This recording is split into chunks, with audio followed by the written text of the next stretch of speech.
দেশ বলে কিছু নিয়ে আত্মপ্রকাশ ঘটলো আপনাদের সকলের সামনে। সকলের আশীর্বাদ নিয়ে, সকলের অভিনন্দন নিয়ে অনেক ধন্যবাদ আপনাদের। এবার আমরা মূল কাজে ফিরে যাব। আমি যখন ডাচ ভাষা শিখতে শুরু করি তখন ডাচ ভাষাটা শিখতে শিখতে যেখানে শিখতাম সেটা একটা কলেজ ছিল, একটা ডাচ গভর্নমেন্ট এইডেড কলেজ।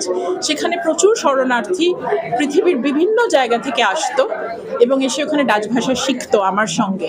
তাদের সঙ্গে যখন আমার আলাপ হয়, কিছু তাদের গল্প এই বইটার মধ্যে আছে, বড় মর্মান্তিক সেই গল্প।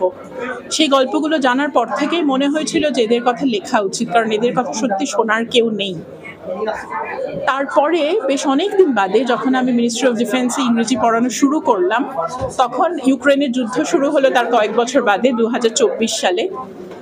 তখন আমাদেরকে বলা হলো অ্যাজ এ ইংলিশ ফ্যাকাল্টি যে ইউক্রেনিয়ান যারা রেফিউজি হয়ে নেদারল্যান্ডসে আসছে তাদেরকে ভাষা শেখাতে হবে, সেটা ডাচ এবং ইংরেজি। আমি যেহেতু ইংরেজি ডিপার্টমেন্টের, আমাকে ইংরেজি শেখাতে হলো। এবং সেখানে শেখাতে শেখাতে যখন ইউক্রেনিয়ানরা আসতে শুরু করলো, আমি দেখলাম যে অনেক প্রিভিলেজড ইউক্রেনিয়ানরা, কারণ তারা ইউরোপিয়ান।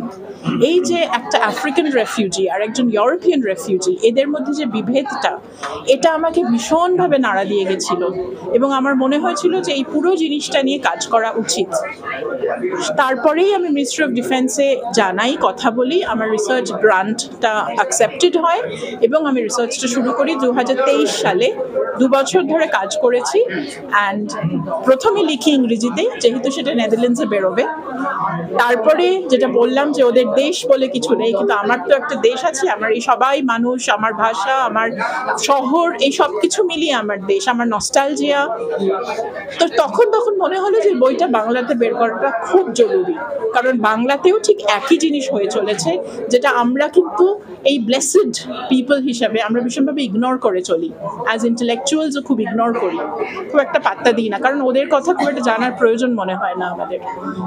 এই পরিপ্রেক্ষিতে দাঁড়িয়ে আমার মনে হয়েছে যে এই বইটা, এই মানুষগুলো ভীষণ প্রাসঙ্গিক। বিকজ এই যে মারিয়াম বা এফতিসামের যে গল্পগুলো, তারা কিন্তু প্রত্যেকটা মারিয়াম আজকে সিরিয়ান হলেও they belong here, they belong to Kolkata is well. Because মারিয়ামের মতো কলকাতাতেও হয়তো খুঁজলে কাউকে খুঁজে পাওয়া যেতেও পারে।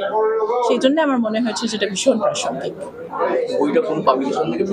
সৃষ্টি সুখ থেকে বেরিয়েছে। সৃষ্টি সুখের রোহন কুদ্দুস ভীষণ যত্ন করে, ভীষণ ভালোভাবে বইটা তৈরি করেছে।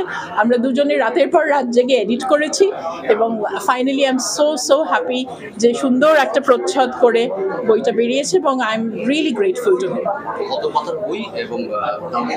হ্যাঁ, এটা 150 পাতার একটা বই, খুব বড় নয়, কাজেই পড়াটা সহজ হবে। আজকাল তো মোবাইলের যুগ, সেখানে তো পড়ি আমরা খুব কম, সেই জন্য ছোট করেই লিখেছি। আর বইটার দাম করেছি বোধহয় খুব সম্ভবত 325 টাকা, তো খুব বেশি নয়, একটা কফির দামের মতোই। কাজেই বইটা বোধহয় পড়া গেলেও পড়া যেতে পারে। এটা অনলাইন পাওয়া যাবে সৃষ্টিসুখ.com, তাদের লিঙ্ক আছে, amazon.in এ পাওয়া যাচ্ছে, আর এখানে তো পাওয়া যাবেই। তাছাড়া সৃষ্টি সুখের যে দপ্তর কলেজ স্ট্রিটে, সেখানেও পাওয়া যাবে। সারা পৃথিবীতে ছড়িয়ে দেওয়ার জন্য বাংলা ভাষাভাষীদের কাছে যারা আছে ব্যবস্থা কি করা হচ্ছে? হ্যাঁ, আমি নিজেই চেষ্টা করবো, যেরকম Bengalis in Netherlands, Bengalis in Europe, এই যে সোশ্যাল মিডিয়া গ্রুপসগুলো, এইগুলোতে আমার লিঙ্কটা দিয়ে দেওয়ার ইচ্ছা আছে, কারণ রোহন আমাকে প্রতিশ্রুতি দিয়েছে যে এইটা বিশ্বব্যাপী সব জায়গায় এই লিঙ্ক ক্লিক করলে ওরা বই পাঠিয়ে দেবে। কাজে আমি প্রে করছি যেন সবাই পড়ে, বোঝে, জানে এবং এই বইটা যাতে সকলের কাছে পৌঁছে যায়।